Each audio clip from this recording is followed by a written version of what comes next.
Na política, nem tudo é preto. Nem tudo é branco. Para se entender o que acontece nessa capital federal, tem que se entender vários tons. Diversos tons de cinza. E para tomar um café conosco, basta ir ao site e adquirir a nossa canequinha. Acesse lá. A briga continua entre os iguais. Começa agora, Brasília Já. Bom dia, Rodolfo. Tudo bem, Alexandre? Bom dia, amigas, bom dia, amigos. Iniciando mais um dia, né, Rodolfo? Aqui a gente está sempre tentando levar para você que está do outro lado as informações da capital federal, sempre buscando o bastidor do poder. E é importante que vocês entendam, porque isso é a nossa base de conhecimento, como funcionam as relações no poder. E elas falam muito sobre as decisões que são tomadas que afetam a vida de todos nós. Nós estamos vivendo um momento de uma briga de poderes, uma briga que leva não somente o executivo, que é a presidência com seus ministérios, mas também o judiciário, e em especial a Suprema Corte e o Congresso Nacional, com a Câmara e o Senado.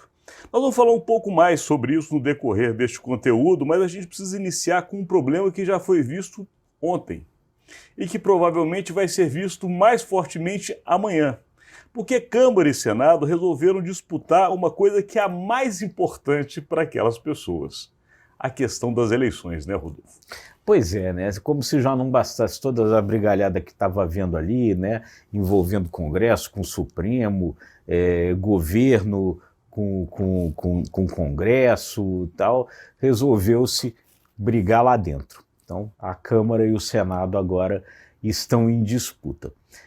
A Câmara aprovou a toque de caixa muito rapidamente, né? Há algum tempo atrás, você talvez se recorde, a chamada mini-reforma eleitoral.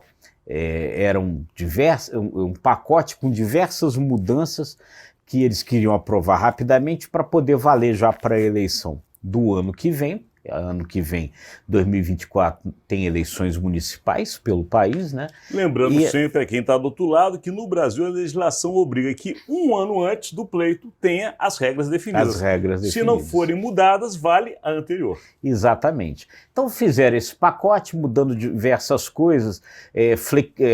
O pacote flexibiliza a lei da ficha limpa em determinados pontos, flexibiliza questão de cotas para mulheres, cotas para negros, multas eleitorais, recursos do fundo partidário, uma série de questões.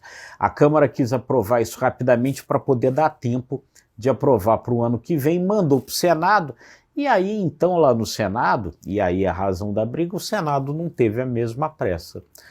O Senado teria de aprovar essa reforma até a sexta-feira, agora, essa sexta-feira, dia 6 de outubro, para que isso pudesse ser sancionado na sexta-feira mesmo pelo presidente Luiz Inácio Lula da Silva para poder valer na eleição do ano que vem. Isso não vai acontecer porque o Senado não se mexeu. Lembrando que estas mudanças não eram para melhorar a questão eleitoral, mas, na verdade, para concentrar mais poder nos partidos e nos atuais líderes, que hoje, em sua maioria, estão na Câmara dos Deputados. E o Senado, comandado por Rodrigo Pacheco, não viu com bons olhos. Ele poderia ficar marcado como alguém que teria usado do poder para uma conveniência político-partidária e preferiu colocar o assunto para depois. Agora, o Pacheco tem mostrado algumas ações, ou demonstrado com algumas ações, que ele mudou o comportamento. Porque não somente essa questão das eleições, que afeta diretamente, como a gente explicou e o Rodolfo muito claramente mostrou, a disputa entre pares ou entre iguais, ele está também disputando diretamente com a Suprema Corte. Porque ainda ontem à noite, Pacheco resolve dar uma entrevista que está se tornando uma coisa comum no Senado às segundas-feiras, mas nessa entrevista ele deixa claro que vai ser colocado para correr na casa uma proposta de emenda constitucional, portanto, que altera a Constituição, na qual os ministros da Suprema Corte passariam a ter 8 anos de mandato, igual os senadores.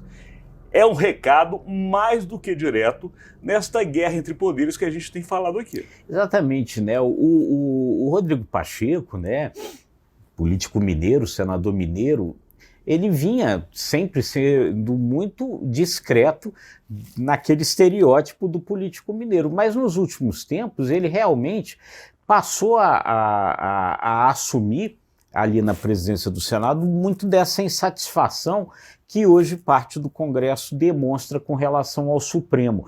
Ou seja, ele assumiu essa ideia de que é preciso colocar um freio lá no Supremo. Ele já tinha feito um primeiro movimento quando ele rapidamente votou a questão do marco temporal no mesmo momento em que o Supremo estava terminando de julgar. Isso já demonstrava ali que ele estava com essa vontade de dar esse recado. E aí vem agora e fala em defender uma emenda constitucional colocando um mandato de 8 anos para os ministros do Supremo. Não esquecendo, Rodolfo, que também foi ele que colocou o assunto de entrar com uma PEC justamente para contrapor a decisão relativa ao porte de drogas. Exatamente. A descriminalização. O Rodolfo me salva.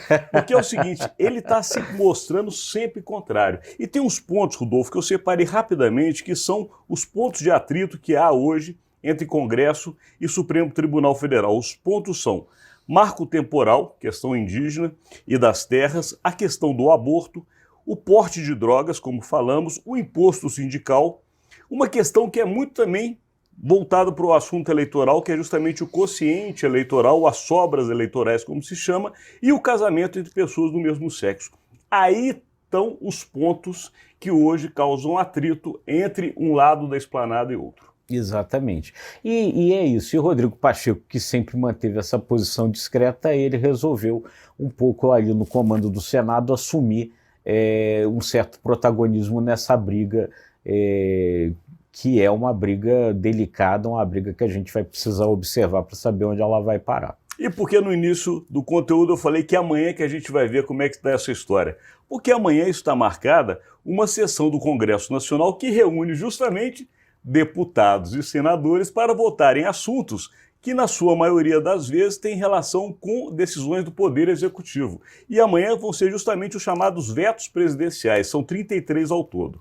Vamos ver como senadores e deputados, numa sessão conjunta, se comportarão, Rodolfo. Pois é, vamos ver. E aqui a gente termina este conteúdo de hoje agradecendo a sua audiência. Muito obrigado, gente. Se você gostou, curta, compartilhe e se inscreva nos nossos canais. Obrigado e até amanhã. Até amanhã.